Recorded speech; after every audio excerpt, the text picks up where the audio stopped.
बैठिए। ऑनलाइन वाले छात्रों को भी मंत्रा क्लासेस के इसी स्वागत है। ठीक है, हम लोग 10 क्लास को देख चुके थे पॉलिटी का, आज 11वां क्लास को देखना है। और पिछले क्लास में क्या पढ़े थे, क्या क्लास हुआ था पिछले में? अच्छा, प्रस्तावना। तो प्रस्तावना हो चुका था, प्रस्तावना की कुछ बातों को हम लोग देखते हैं। ठीक है,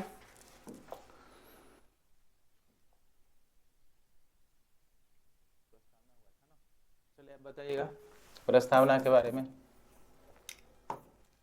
एक मिनट,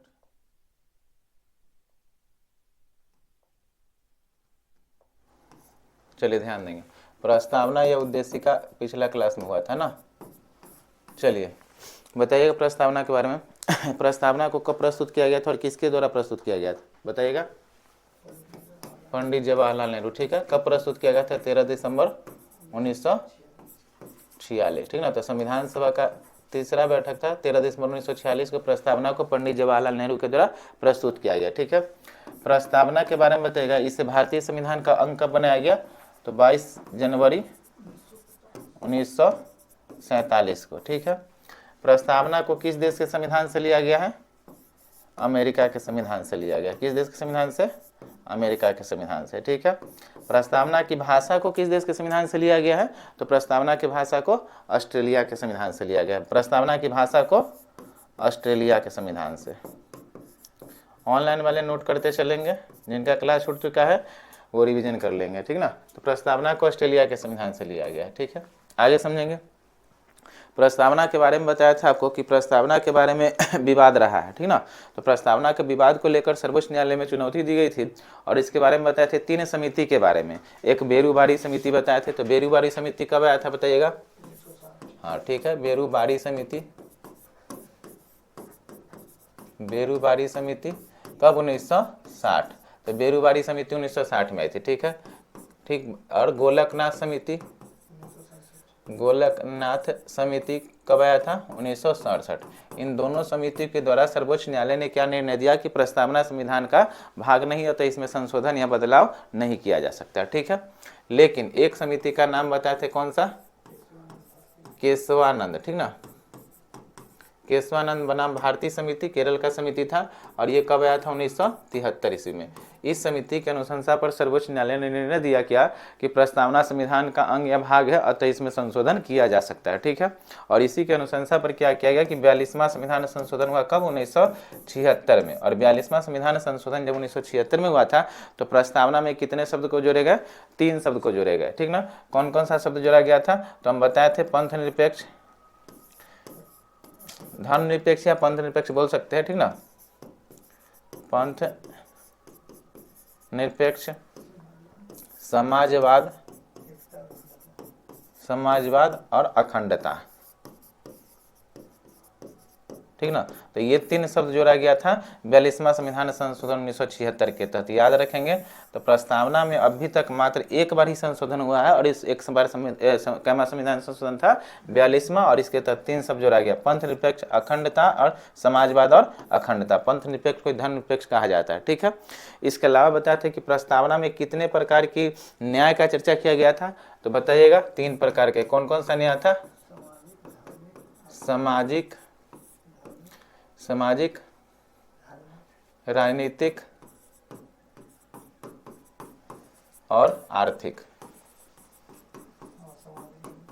ठीक ना, तो 3 प्रकार के न्याय का चर्चा किया गया था, सामाजिक न्याय, राजनीतिक न्याय और आर्थिक न्याय। ठीक ना, और ध्यान देंगे प्रस्तावना में कितने प्रकार की स्वतंत्रता की बात कही गई थी? तो 5 प्रकार की। कौन कौन सा स्वतंत्रता?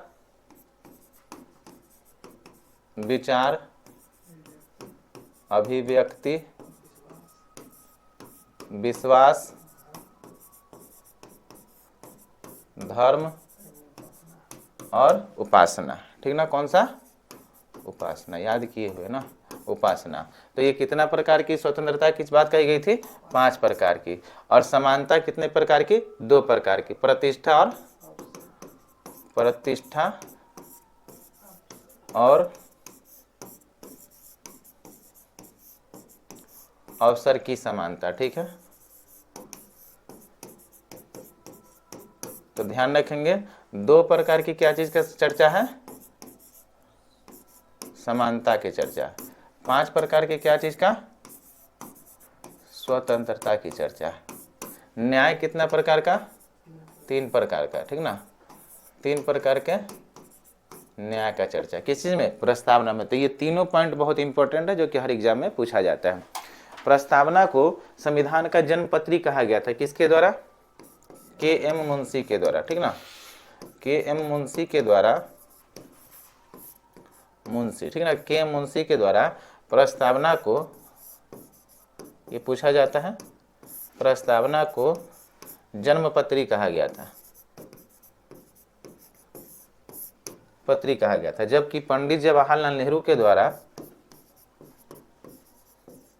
क्या कहा गया था? जवाहरलाल नेहरू के द्वारा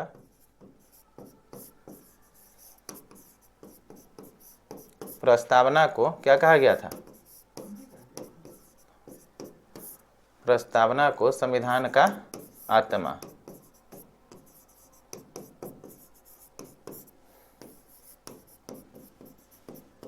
आत्मा या हृदय कहा गया था। जबकि डॉक्टर भीमराव अम्बेडकर के द्वारा अनुच्छेद 32 को संविधान का आत्मा या हृदय कहा गया। ठीक है, तो इस पॉइंट को आप लोग याद रखेंगे। तो ये था प्रस्तावना से संबंधित कुछ बात जो कि पिछले क्लास में हम लोग पूरा प्रस्तावना को देख चुके थे। आज हम लोग भाग को शुरू करेंगे और भाग 1 से हम लोग देखना शुरू करेंगे भाग 1 में क्या क्या है। ठीक है, चलिए शुरू करते हैं। चलिए संविधान के हम लोग भाग 1 देखेंगे और भाग 1 में पढ़ना है अनुच्छेद 1 से लेकर 4 और इसका नाम क्या दिया गया है? संघ और इसके राज्य क्षेत्र। इसका नाम क्या है? संघ और राज्य क्षेत्र, यही है ना। चलिए ध्यान देंगे। तो संघ और इसके राज्य क्षेत्र के बारे में देखना है भाग 1 में, और भाग 1 के बारे में देखेंगे हम लोग अनुच्छेद 1 से लेकर कितना तक पढ़ना है? 1 से 4 तक भाग 1 में। ठीक है, समझिए। चलिए भारतीय संविधान के अनुच्छेद 1 में क्या कहा गया है? तो भारतीय संविधान के अनुच्छेद 1 में, अनुच्छेद 1 में क्या कहा जाता है? भारत अर्थात इंडिया जो है राज्यों का संघ है। क्या कहा गया है कि भारत अर्थात इंडिया, इंडिया, भारत अर्थात इंडिया क्या है? राज्यों का संघ है। ठीक ना, संघ है। ठीक है, तो भारतीय संविधान के अनुच्छेद 1 में क्या चीज का चर्चा किया गया कि भारत अर्थात इंडिया क्या है?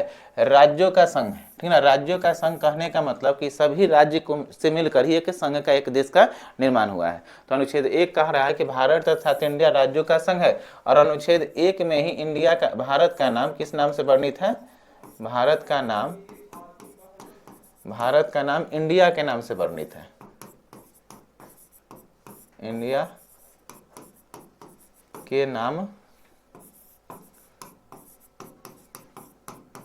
वर्णित है। तो ध्यान देंगे। तो अनुच्छेद 1 में क्या क्या है? भारत अर्थात इंडिया राज्यों का संघ है, और अनुच्छेद 1 में ही क्या क्या है? भारत का नाम इंडिया के नाम से वर्णित है। नोट कीजिए, बात नहीं कीजिए। ठीक ना, तो भारत अर्थात इंडिया राज्यों का संघ है। इसी के तहत हम लोग कह सकते हैं, या संविधान में उल्लेखित किया गया है कि राज्यों को संघ से अलग होने का आजादी नहीं दिया गया। ठीक ना, तो राज्य को क्या है? राज्य को संघ से स्वतंत्र होने का, राज्य जो है संघ से स्वतंत्र नहीं हो सकता। ठीक ना, राज्य जो है संघ से स्वतंत्र नहीं हो सकता है, बल्कि ध्यान दें प्रशासनिक सुविधा को ध्यान में रखते हुए देश को राज्यों में बांटा जा सकता है। बात को समझे तो ध्यान दीजिए। प्रशासनिक सुविधा को ध्यान में रखते हुए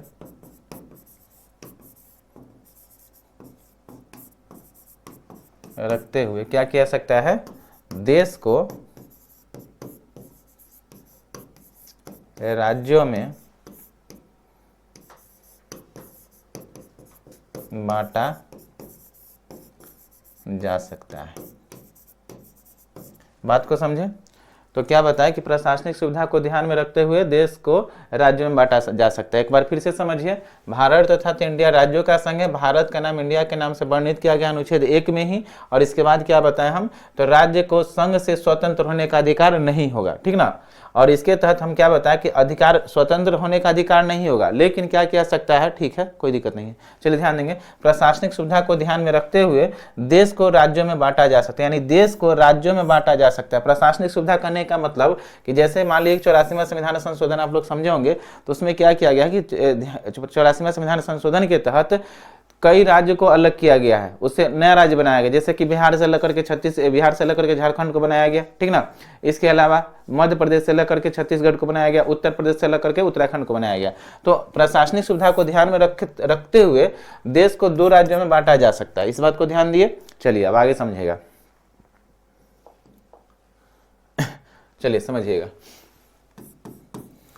अब क्या है, ध्यान देंगे, भारत में आज़ादी के समय, भारत जो था आज़ादी के समय देशी रियासतों में विभक्त था, ठीक ना। किस में विभक्त था, देशी रियासतों में विभक्त था। तो उस समय क्या हुआ था, देशी रियासतों में जो विभक्त था, तो उस समय देशी रियासतों की कुल संख्या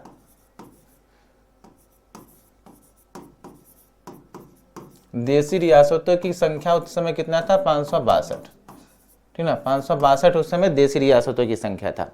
तब ध्यान देंगे 562 देशी रियासत में बटा हुआ था, उसे एक किया गया और राज्य में बदला गया। जब उसे एक किया गया और राज्य में बदला गया तो यह काम दिया गया 2 व्यक्तियों को, जिसका नाम था सरदार वल्लभ भाई पटेल और मेनन, ठीक ना। तो सरदार वल्लभ भाई पटेल और मेनन के द्वारा सभी देशी रियासतों को एक करने का काम दिया गया, जिसमें से 562 में से 559 देशी रियासत जो था एक हो गया, और 3 देशी रियासत अपने स्वेच्छा से एक नहीं हुआ, भारत में अपने आप को विलय नहीं किया, अतः उसे अन्य किसी विधि के द्वारा मिलाया गया। तो ध्यान देंगे किस विधि के द्वारा मिलाया गया, और वह कौन 3 देशी रियासत जो था अपने स्वेच्छा से भारत में नहीं मिला। तो ध्यान दीजिए, 3 देशी रियासत अपनी स्वेच्छा से नहीं मिला था, 3 देशी रियासत अपनी स्वेच्छा से नहीं मिला, यानी अपनी स्वेच्छा से भारत में विलय नहीं किया। कौन कौन, तो ध्यान देंगे, हैदराबाद,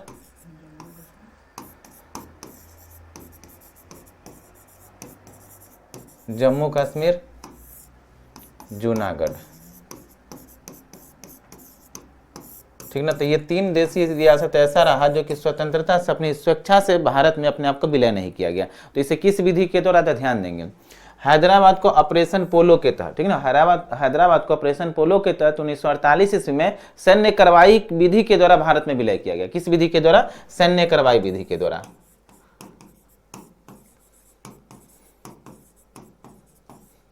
या पुलिस प्रशासनिक विधि बोल सकते हैं,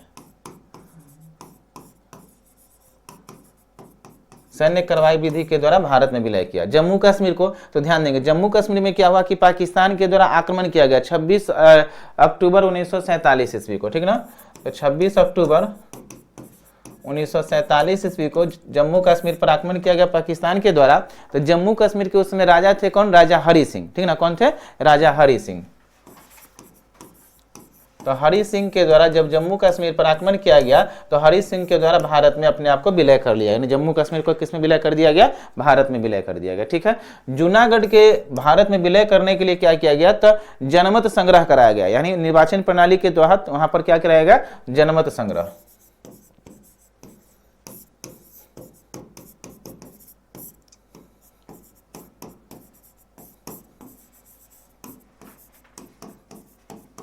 जनमत संग्रह विधि के द्वारा भारत में मिलाया गया या विलय किया गया। तो इस बात को ध्यान रखना, ये हमेशा पूछा जाता है। तो 562 देशी रियासत थे, उसमें से 559 देशी रियासत अपने स्वेच्छा से भारत में विलय कर लिया। कितना, 559 देशी रियासत, लेकिन 3 ऐसा देशी रियासत हुआ जो कि अपने स्वेच्छा से भारत में विलय नहीं किया। कौन कौन था, हैदराबाद, जम्मू कश्मीर, जूनागढ़। हैदराबाद के लिए क्या किया गया, सैन्य कार्रवाई विधि के द्वारा या पुलिस प्रशासनिक विधि के द्वारा भारत में विलय किया गया। जम्मू कश्मीर पर जब 26 अक्टूबर 1947 ईस्वी को पाकिस्तान के द्वारा आक्रमण किया गया तो जम्मू कश्मीर के जो राजा थे उस समय के हरि सिंह ने अपने आप को भारत में विलय कर लिया, ठीक है। और जूनागढ़ के भारत में विलय करने के लिए जन्म संग्रह कराया गया और उस विधि के द्वारा भारत में यह विलय किया। और इन सभी कामों को करने का श्रेय किसे जाता है? तो सरदार वल्लभ भाई, राज्यों को पुनर्गठित करने का ही श्रेय किसे जाता है? सरदार वल्लभ भाई पटेल को।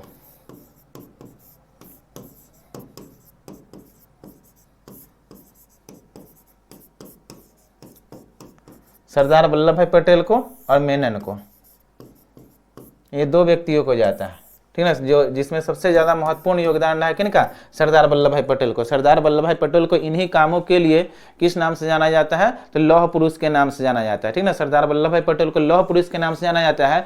और इन्हीं कामों के लिए 31 अक्टूबर को सरदार वल्लभ भाई पटेल जी के जन्मतिथि मनाया जाता है। और किस रूप में? एकता दिवस के रूप में। तो 31 अक्टूबर को प्रत्येक वर्ष क्या मनाया जाता है? एकता दिवस मनाया जाता है, ठीक है। और सरदार वल्लभ भाई पटेल के याद में ही गुजरात के नर्मदा नदी के तट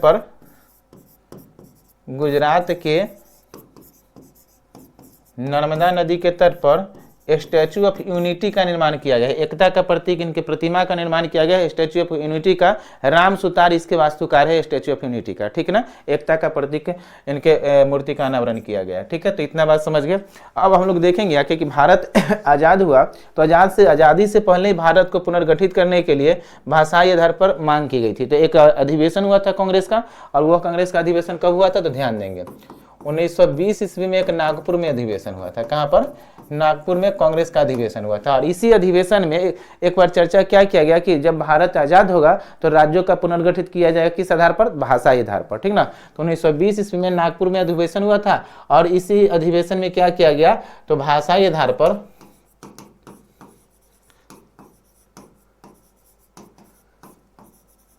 भाषा के आधार पर राज्यों का पुनर्गठन की बात कही गई। और इस अधिवेशन की अध्यक्षता जो कराया गया था किसके द्वारा? तो नागपुर में अधिवेशन जो हुआ था 1920 में, तो नागपुर अधिवेशन की अध्यक्षता किसके द्वारा? सीबी राधावाचार्य के द्वारा कराया गया था। किसके द्वारा? सीबी राधावाचार्य, ठीक ना। तो नागपुर अधिवेशन की अध्यक्षता सीबी राधावाचार्य के द्वारा कराया गया, ठीक है। अब ध्यान देंगे, भारत जब आजाद हुआ तो भारत की आजादी के बाद राज्यों के पुनर्गठन की बात कही गई, ठीक ना। तो जब भारत की आजादी के बाद राज्यों के पुनर्गठन की बात कही गई तो ध्यान देंगे संविधान सभा के अध्यक्ष कौन रहे हैं? डॉक्टर राजेंद्र प्रसाद, ठीक ना। तो संविधान सभा के अध्यक्ष डॉक्टर राजेंद्र प्रसाद के द्वारा इसके धर की अध्यक्षता में इसके धर की अध्यक्षता में 4 सदस्यीय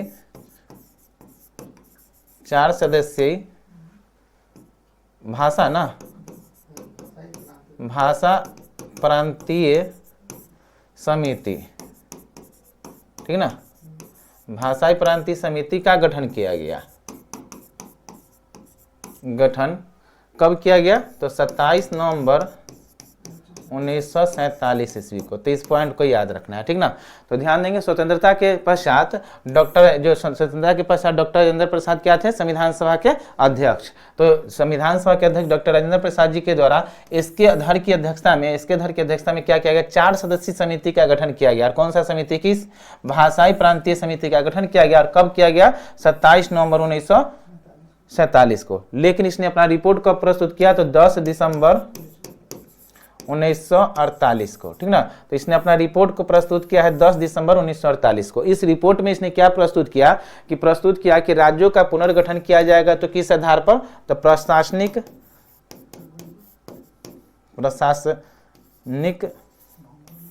भौगोलिक,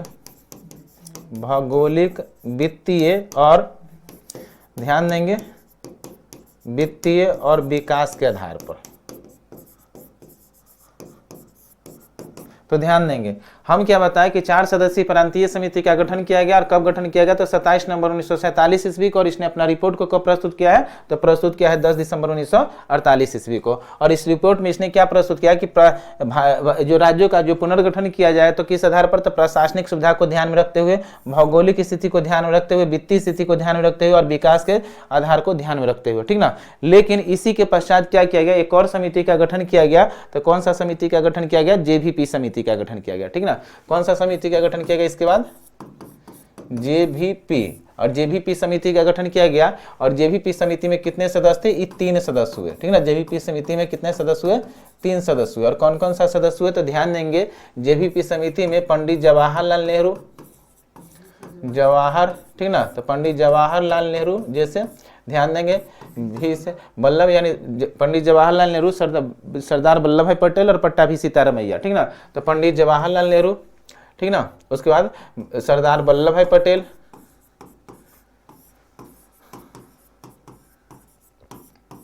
वल्लभ भाई पटेल और एक हुए कौन, पट्टाभी सीतारामैया। हाँ, तो ये तीनों के नाम पर किया गया है सीतारामैया।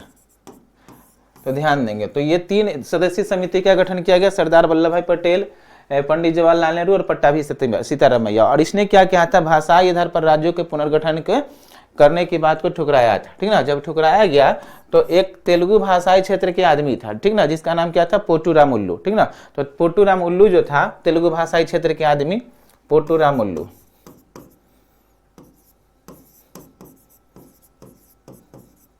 तो ध्यान देंगे, पोटूराम उल्लू तेलुगु भाषाई क्षेत्र के व्यक्ति थे। इसने क्या किया, भाषाई आधार पर राज्यों को पुनर्गठित की मांग के लिए क्या किया, अनशन पर बैठ गया, ठीक ना। तो भाषाई आधार पर राज्यों को पुनर्गठन की मांग को लेकर क्या किया, अनशन पर बैठ गए।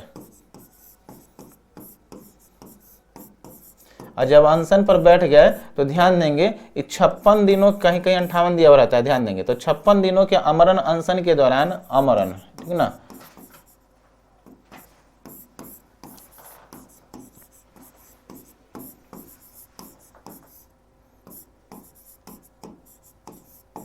ठीक ना। तो 56 दिनों के अमरण अनशन के दौरान क्या हुआ, इनकी मृत्यु 15 दिसंबर 1952 ईस्वी को हो गई। ध्यान देंगे, हम क्या बताए कि पोटूराम उल्लू भाषाई आधार पर राज्यों को पुनर्गठित की मांग करने के लिए क्या किया, अमरण अनशन पर बैठ गए। तेलुगु भाषाई क्षेत्र के व्यक्ति थे और 56 दिनों के अमरण अनशन पर बैठे। इस अमरण अनशन के बैठने के दौरान 15 दिसंबर 1952 ईस्वी को पोटूराम उल्लू की मृत्यु हो गई। और जब मृत्यु हो गई तो आंदोलन भड़क उठा और तेलुगु भाषाई क्षेत्र से पहला राज्य का गठन किया गया भाषाई आधार पर, जिसका नाम हुआ आंध्र प्रदेश, ठीक ना।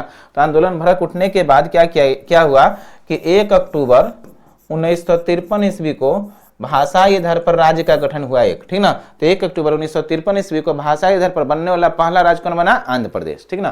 तो इस पॉइंट को याद रखना, ही हमेशा एग्जाम में पूछा जाता है, ठीक ना। तो भाषाई आधार पर बनने वाला पहला राज्य कौन हुआ, आंध्र प्रदेश, ठीक है। तो भाषाई आधार पर बनने वाला पहला राज्य आंध्र प्रदेश बना कब, 1 अक्टूबर 1953 ईस्वी को। तो यहाँ तक समझ गए, आगे समझिए, आगे इस बात को देखेंगे तब क्या हुआ, ध्यान समझिएगा। अब क्या किया जाएगा कि राज्य पुनर्गठन आयोग की स्थापना की जाएगी, ठीक ना। तो राज्य पुनर्गठन आयोग की स्थापना कब की गई, 1953 ईस्वी को, 30 दिसंबर होगा, देख लीजिएगा। तो 1953 ईस्वी में क्या किया गया, हाँ, तो 1953 ईस्वी को राज्य पुनर्गठन आयोग का गठन किया गया, जिसमें 3 सदस्य थे, ठीक ना। कौन कौन सा सदस्य थे, तो ध्यान देंगे, पहला फैजल अली, ध्यान देंगे, फैजल या फैजल देता है, देख लीजिएगा, फैजल या फजल होता है, ठीक ना। तो फैजल अली, हृदयनाथ कुंजरू और के.एम. पनिक्कर, ठीक ना। तो हृदयनाथ कुंजरू और के.एम. पनिक्कर, ठीक है। इसके अध्यक्ष थे फैजल अली, कौन थे, फैजल अली, ये अध्यक्ष थे। तो ये भी बहुत इंपॉर्टेंट बात है जो कि एग्जाम में हमेशा पूछा जाएगा।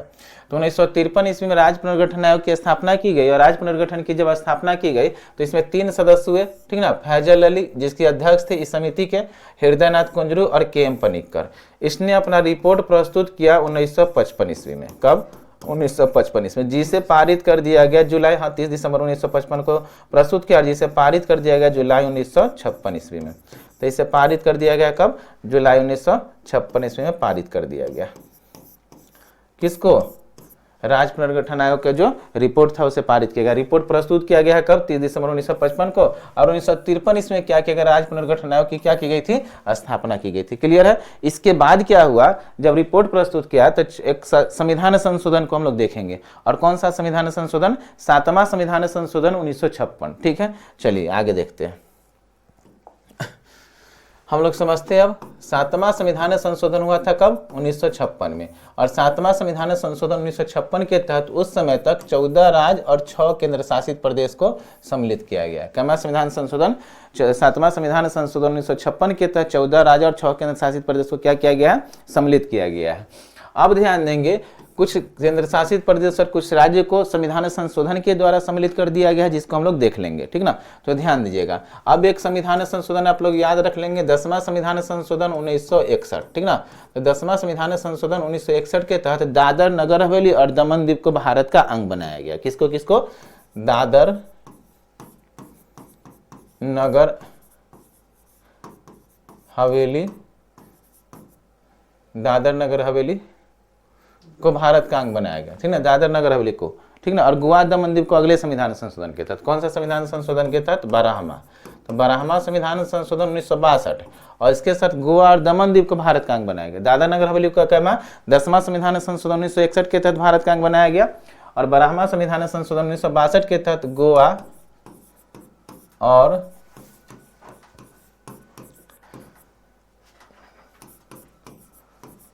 दमन द्वीप को भारत का अंग बनाएगा। वर्तमान समय दादर नगर हवेली दमन द्वीप दोनों एक ही केंद्र शासित प्रदेश में सम्मिलित है। ठीक है, आगे समझिएगा।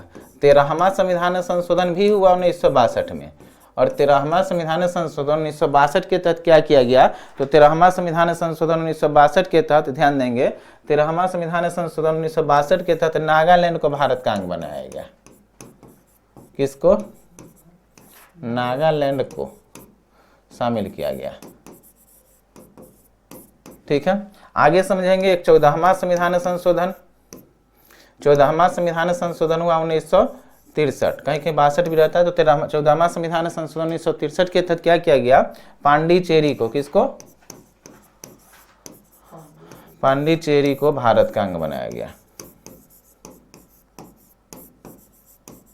ध्यान रखेंगे, उस समय पांडिचेरी फ्रांसीसी के अधिकार में था, और पांडिचेरी 3 राज्यों के तटीय क्षेत्र में विभक्त है। कौन कौन सा 3 राज्य?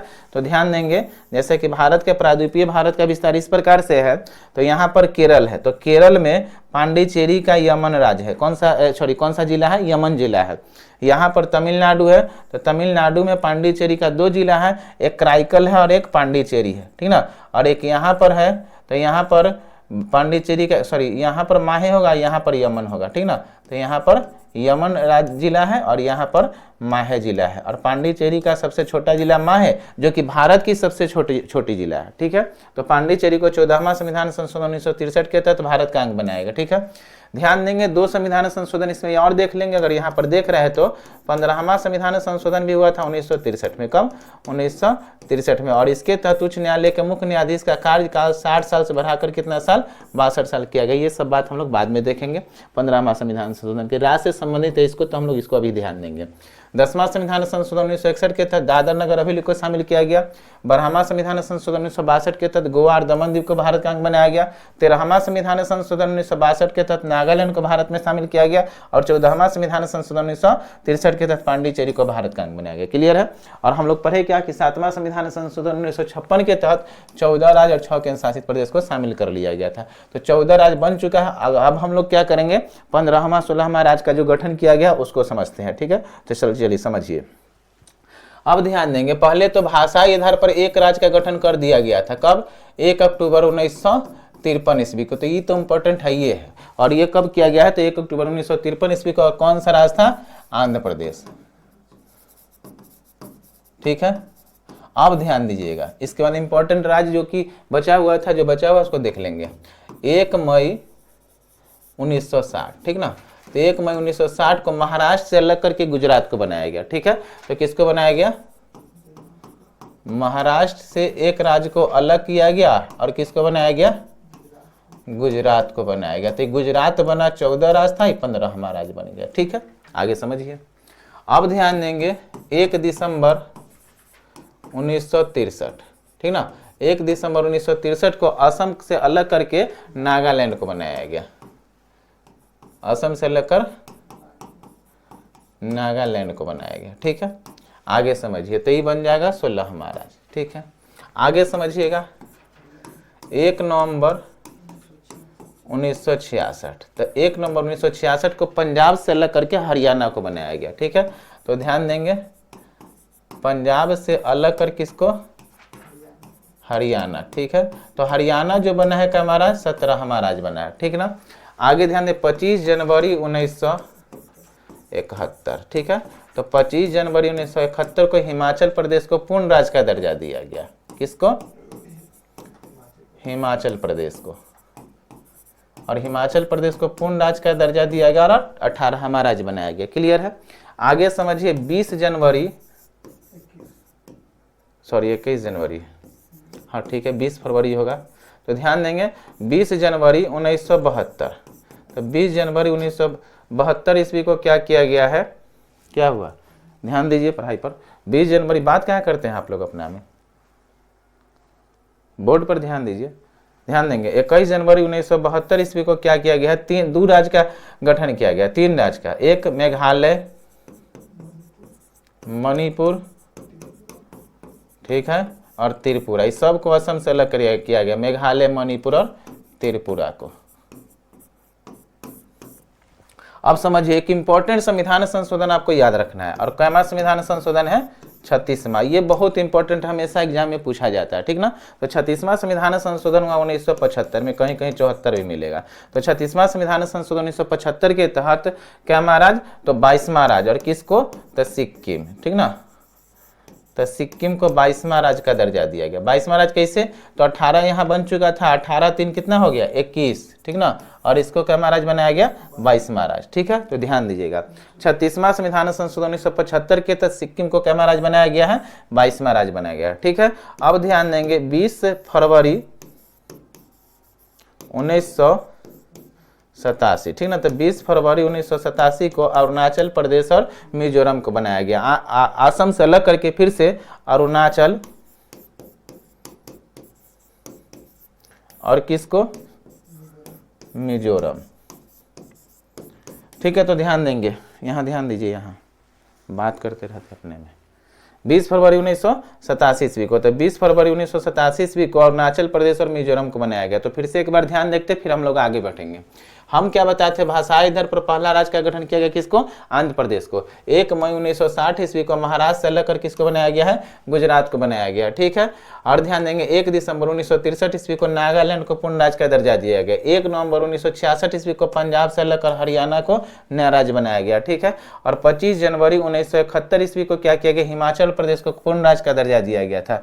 और ध्यान देंगे यहाँ पर 21 जनवरी, कितना, 21 जनवरी 1972 ईस्वी को मेघालय, मणिपुर और त्रिपुरा को बनाया गया। और किससे अलग करके बनाया गया है, तो असम से अलग करके बनाया गया है। ठीक ना, आवाज पर ध्यान दीजिएगा थोड़ा, वहां पे कभी कभी कट रहा है शायद। 25 जनवरी 1900 यहाँ पर 36वां संविधान संशोधन 1900 छोड़ दीजिए। ठीक है, 25वां संविधान संशोधन 1975, ठीक ना, 36वां संविधान संशोधन 1975 के तहत क्या किया गया, सिक्किम को कैमा राज्य बनाया गया है, तो 22वां राज्य बनाया गया। कैमा संविधान संशोधन के तहत 36वां संविधान संशोधन 1975 के तहत 20 फरवरी 1987 ईस्वी को क्या किया गया, अरुणाचल प्रदेश और मिजोरम को अलग से राज्य बनाया गया, असम से अलग करके। अब ध्यान देंगे एक इंपॉर्टेंट संविधान संशोधन है, 56वां संविधान संशोधन 1987 और 30 मई 1987 ईस्वी को सिक्किम को 25वां राज्य का दर्जा दिया गया। ठीक ना, 30 मई 1987 को सिक्किम को 25वां राज्य का दर्जा दिया जाएगा। तो इसको समझते हैं हम लोग, गोवा को 36वां संविधान संशोधन के तहत तो बनाया गया किसको, सिक्किम को, और 56वां संविधान संशोधन 1987 के तहत गोवा को 25वां राज्य का दर्जा दिया जाएगा। ठीक है, बोलने में हो गया होगा, ध्यान दीजिए, बहुत अच्छा से पढ़ रहे हैं आप लोग, तो बात को पकड़ भी रहे, इतना जल्दी याद भी हो रहा है ना। चलिए ठीक है, चलिए समझिएगा। तो हम क्या बता रहे थे, गोवा के बारे में। तो ध्यान देंगे 56वां संविधान संशोधन याद रखना है। 56वां संविधान संशोधन कब हुआ है, 1987। 56वां संविधान संशोधन 1987 के तहत 30 मई 1987 को क्या किया गया, 30 मई 1987 को क्या किया गया, गोवा को बनाया गया कैमा राज्य बनाया गया, तो गोवा को बनाया गया 25वां राज्य। ठीक है, 22वां राज्य सिक्किम को 36वां संविधान संशोधन के तहत और 56वां संविधान संशोधन 1987 के तहत 25वां राज्य किसको, गोवा को। क्लियर है, यहां तक समझ चुके हैं। आगे देखिए, आगे समझिएगा। अब ध्यान देंगे 2 जून, सॉरी इससे पहले एक संविधान संशोधन देखिए, पहले 84वां संविधान संशोधन, ठीक ना, 25 राज्य हो चुका है। अब 84वां संविधान संशोधन देखिए 2000, ये भी बहुत इंपॉर्टेंट है। 84वां संविधान संशोधन 2000 में हुआ है और 84वां संविधान संशोधन 2000 के तहत कितना राज्य का गठन किया गया, 3 राज्य का गठन किया गया, 1 नवंबर 2000, 9 नवंबर 2000 और 15 नवंबर 2000। तो समझिए 84वां संविधान संशोधन कब हुआ है, 2000 में, और 84वां संविधान संशोधन 2000 के तहत 1 नवंबर 2000 को मध्य प्रदेश से अलग कर, यानी एमपी से अलग कर किसको बनाया गया, छत्तीसगढ़ को। ठीक है, तो मध्य प्रदेश से अलग कर छत्तीसगढ़ को बनाया गया, ठीक ना, छत्तीसगढ़ को। ध्यान देंगे इसी संविधान संशोधन के तहत 9 नवंबर 2000 को क्या किया गया, तो उत्तर प्रदेश से अलग करके किसको बनाया गया, उत्तराखंड को। चलिए आगे ध्यान देंगे, तो आगे क्या है कि 15 नवंबर कहाँ, छत्तीसगढ़ जाना है कि कहिए, चल जाओ घूम लीजिएगा, बहुत अच्छा जगह छत्तीसगढ़, ठीक ना। चलिए ध्यान दीजिएगा, तो 15 नवंबर सब राज्य का घूमना चाहिए, ठीक ना। भारत जो विविधताओं का देश है, हर राज्य का रहन सहन, खाना पीना, वेशभूषा, ओढ़ाना मतलब पहनावा ओढ़ावा, हर चीज़ अलग अलग है। जहाँ पे जाइएगा उसका भाषा वगैरह चेंज हो जाएगा, ठीक ना। तो घूमिए भारत को, ज़्यादा न जानने का जरूरत होगा तो अपने यहाँ ही रुक जाइएगा, सब भाषा ज्ञान सब मिल जाएगा। चलिए समझिएगा, तो 15वां संविधान ये हम क्या बताया, 84वां संविधान संशोधन 2000 के तहत 1 नवंबर 2000 को मध्य प्रदेश से लेकर छत्तीसगढ़ को बनाया गया, 9 नवंबर 2000 को उत्तर प्रदेश से लेकर उत्तराखंड को बनाया गया और 15 नवंबर 2000 को बिहार से लेकर के झारखंड को बनाया गया। ठीक है, तो बिहार से भी अलग किया गया है और बिहार से लेकर किसको बनाया गया, झारखंड को बनाया गया। ठीक है, ये बनाया गया 15 नवंबर 2000 को। आगे ध्यान देंगे 2 जून 2014, 2 जून कब, 2014, तो 2 जून 2014 को क्या किया गया, आंध्र प्रदेश से अलग कर तेलंगाना को नया राज्य बनाया गया। और कैमा राज्य, तो बनेगा 29वां राज्य, क्योंकि ये 26वां राज्य बनेगा, ये 27वां राज्य बनेगा और ये 28वां राज्य बनेगा, ठीक ना, और 29वां राज्य तेलंगाना। तो 2 जून 2014 को आंध्र प्रदेश, ठीक ना, आंध्र प्रदेश से अलग कर तेलंगाना को नया राज्य बनाया गया और कैमा राज्य 29वां राज्य। क्लियर है, तो यहां तक क्या हो चुका था ना, 29 राज्य था और 7 केंद्र शासित प्रदेश था, ठीक ना, 2014 तक। ठीक है, आगे चलकर हम लोग देखते हैं, तो हम लोग ने क्या देखा, 29 राज्य और 7 केंद्र शासित प्रदेश हो चुका है, ठीक ना। दमन दीव दादर नगर हवेली को मिलाकर 7 केंद्र शासित प्रदेश हो चुका था, 29 राज्य हो चुका है। ठीक है, अब समझिएगा हम लोग क्या समझते हैं। अब क्या हुआ कि 2019 ईस्वी में 31 अक्टूबर 2019 ईस्वी को, ये बात पहले भी हम चर्चा कर चुके हैं लेकिन फिर से एक बार चर्चा करते हैं। 31 अक्टूबर 2019 ईस्वी को एक राज्य था जम्मू कश्मीर, ठीक ना, तो ये जम्मू कश्मीर को राज्य का दर्जा समाप्त कर दिया गया, ठीक ना, और इसे राज्य का दर्जा समाप्त कर दिया गया तो 29 राज्य है, इसमें से एक राज्य हटा देंगे तो कितना राज्य बच जाएगा, 28। तो एक राज्य का दर्जा समाप्त करके उसे 2 केंद्र शासित प्रदेश में बदल दिया गया, ठीक ना, जम्मू कश्मीर और लद्दाख। और भारतीय संविधान के अनुच्छेद 239 के क के तहत जम्मू कश्मीर को विधानसभा वाला केंद्र शासित प्रदेश बनाया गया। ठीक है, तो जम्मू कश्मीर को क्या किया गया, 239 के क के तहत विधान सभा वाला केंद्र शासित प्रदेश या राज्य, ठीक ना, बनाया गया। ठीक है, और लद्दाख को अनुच्छेद 239 के तहत लद्दाख को बिना विधानसभा वाला केंद्र शासित प्रदेश बनाया गया। ठीक है, तो इस प्रकार क्या हो चुका था, 28 राज्य हो गया और 7 केंद्र शासित प्रदेश हो गया। ठीक है, 7 केंद्र शासित प्रदेश नहीं, ये 2 केंद्र शासित प्रदेश में बढ़ जाएगा तो 2 केंद्र शासित बढ़ जाएगा ना, तो कितना हो जाएगा, 29 राज्य, सॉरी 29 में से 1 घट गया जम्मू कश्मीर, तो 28 राज्य और 2 केंद्र शासित बढ़ जाएगा तो कितना, 9, तो 28 और 9 हो गया। लेकिन फिर आगे चलकर 26 जनवरी 2020 ईस्वी को, ठीक ना, तो ध्यान देंगे,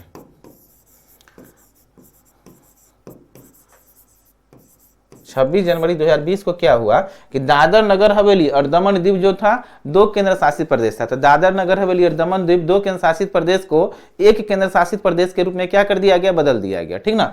तो दादर नगर हवेली दमन द्वीप को 2 केंद्र शासित प्रदेश को मिलाकर कितना केंद्र शासित प्रदेश कर दिया गया, 1। तो इस 7 9 जो था, तो 9 गो में से 2 गो मिलकर 1 हो जाएगा, तो कितना हो जाएगा, 8, ठीक ना। तो इसके तहत क्या किया गया, दादर नगर हवेली और दमन व दीव, ठीक ना, को 1 केंद्र शासित प्रदेश बना दिए गए। इस प्रकार वर्तमान समय में 28 राज्य और 8 केंद्र शासित प्रदेश थे। तो हम लोग अनुच्छेद 1 पर रहे थे और अनुच्छेद में 1 में क्या देखें कि भारत अर्थात इंडिया जो है राज्यों का संघ है और पूरा राज्य और संघ की चर्चा हम लोग ने यहाँ पर किया, कैसे कैसे राज्य का गठन किया गया, इसके धर आयोग को देखें, फिर राज्य पुनर्गठन आयोग को देखें और जेवीपी समिति को देखें राज्यों को पुनर्गठित करने के लिए, तो इन सब बातों को देखें, ठीक है। तो अनुच्छेद 1 पढ़ चुके थे, भारत तथा इंडिया राज्यों का संघ है। 2 अनुच्छेद देखेंगे, तो अनुच्छेद 1 में देखें क्या, भारत अर्थात इंडिया राज्यों का संघ है। 2 में देखेंगे कि संसद को अधिकार दिया गया कि संसद चाहे तो नए राज्य का निर्माण नए नामों में परिवर्तन कर सकता है। तो अनुच्छेद 2 के तहत संसद को अधिकार है कि नए राज्य के नामों में परिवर्तन और सीमा में परिवर्तन कर सकता है।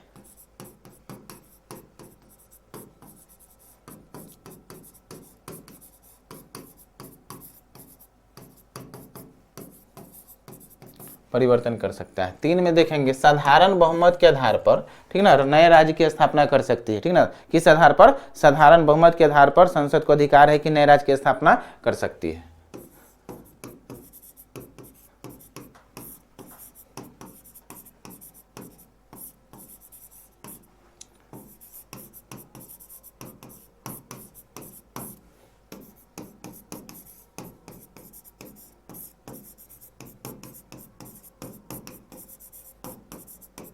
गठन किया जाएगा। तो संसद को अधिकार है कि साधारण बहुमत के आधार पर नए राज्य का क्या कर सकता है, गठन किया जा सकता है। अनुच्छेद 4 भी इंपॉर्टेंट बहुत, क्योंकि ध्यान देंगे अनुच्छेद 4 के तहत संवैधानिक संशोधन प्रयोग किए बिना भी किसी भी राज्य का नामों में परिवर्तन और सीमा में परिवर्तन किया जा सकता है, अर्थात बिना अनुच्छेद 368 का प्रयोग किए बिना, ठीक ना। तो ध्यान देंगे अनुच्छेद 4 के तहत किस बात का हस्ताक्षर किया गया है, तो संसद को अधिकार है कि